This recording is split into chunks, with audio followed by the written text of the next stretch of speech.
Nakalabas na sa piitan si Jay Sonsa. Noong August 15, 2023, pumutok ang balitang inaresto ng mga alagad ng National Bureau of Investigation o NBI si Jay Sonsa para sa alleged syndicated and large-scale illegal recruitment.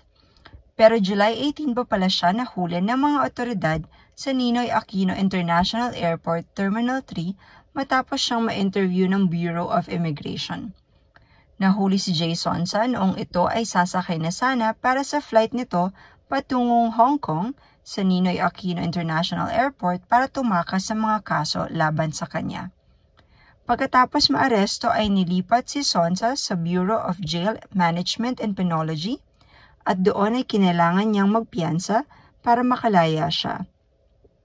Nakalabas na siya ng piitan pagkatapos nitong makapagpiyansa ng 260,000 pesos para sa kasong estafa at 10,000 pesos para naman sa kasong libel. Pero hindi kaagad siyang pinayagang makalabas sa kulungan dahil sa mga nakabinbing kasong libelo at estafa. Ibinasura naman ng Quezon City Regional Trial Court Branch 100 ang mga kasong syndicated estafa at large-scale illegal recruitment laban sa dating broadcaster at peddler ng fake news na si Jay Sonsa.